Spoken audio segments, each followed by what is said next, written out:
Salut, bienvenue dans Eureka. L'Union Européenne a une défense, mais elle n'a pas d'armée. Pourtant, il paraît que l'Europe a failli en avoir une en 1952. Va falloir m'expliquer ça. Flashback 1945. 1945, la Deuxième Guerre mondiale s'achève. L'Europe est à nouveau en ruine. L'Allemagne nazie est vaincue, elle est désarmée. C'est la deuxième fois en 30 ans qu'un conflit oppose les Français aux Allemands. Et face au désastre, plusieurs pays se demandent comment éviter un nouveau conflit en Europe. En voilà une bonne question. Fini la guerre, mais comment faire la paix pour de bon ? La première réponse des Européens n'est pas très originale. Ils font d'abord des alliances militaires. Objectif, assurer leur sécurité en commun. 1948, 5 pays européens unissent leurs forces. La France, le Royaume-Uni et le Benelux créent une union occidentale, sans l'Allemagne dont ils se méfient encore. Leur objectif, se défendre les uns les autres en cas d'agression extérieure.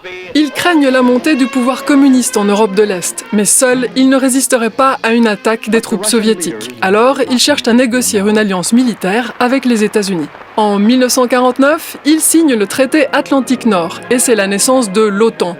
Cette organisation militaire rassemble l'Union occidentale, les USA, le Canada, plus le Portugal, l'Islande, la Norvège et l'Italie.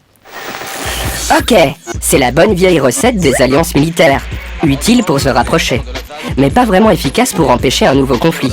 Il paraît que l'OTAN voulait garder les Américains dedans, les Soviétiques dehors et les Allemands dessous.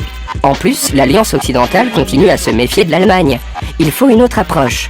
Au lieu de continuer à soumettre les Allemands, pourquoi ne pas s'associer avec eux ? 1950, la France propose à l'Allemagne de partager leur production de charbon et d'acier. L'idée, mettre en commun leurs matières de guerre. Le but, empêcher qu'un nouveau conflit n'éclate en Europe. Le projet séduit l'Italie, les Pays-Bas, la Belgique et le Luxembourg. Et en 1951, 6 pays européens créent la CECA. Avec la CECA, la France fait un geste politique important vers l'Allemagne. Mais c'est aussi une façon de l'empêcher de se réarmer. Pourtant, ça va bien finir par arriver. Dans les années 50, l'Alliance occidentale a peur qu'une troisième guerre mondiale se déclenche à nouveau. D'un côté, la puissance de l'Union soviétique grandit à leurs portes.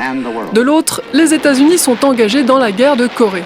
Les Américains ont besoin de soutien, ils poussent pour que l'Allemagne se réarme, dans le cadre de l'OTAN. Car si un nouveau conflit mondial éclatait, les Européens devraient se défendre seuls. Le Royaume-Uni propose donc de créer une armée commune avec un ministre européen de la Défense et des troupes allemandes. C'est comme ça que la Communauté européenne de défense est née en 1952. C'est la fameuse CED. Un traité est signé en 1952 à Paris par les gouvernements français, ouest-allemand, italien, néerlandais, belge et luxembourgeois. Il prévoit une armée commune de 520 000 hommes, sous le haut commandement de l'OTAN. Sur le papier, c'est bien joli, mais ça n'a pas marché. Surprise, le 30 août 1954, les Français rejettent le traité de la CED. La France a toujours peur que l'Allemagne se réarme, et puis le contexte mondial a changé. En 1953, c'est la mort de Staline, le dictateur qui dirigeait l'Union soviétique. La menace de l'URSS diminue, cela réduit l'intérêt d'une armée européenne. La CED ne verra jamais le jour, laissant la vedette à l'OTAN. Du coup, l'Union européenne n'a pas de grande armée commune, mais elle a construit un grand espace de paix et de prospérité. Il faudra attendre près de 50 ans avant qu'on reparle d'une politique de défense commune. La suite de l'histoire dans le prochain Eureka. Salut!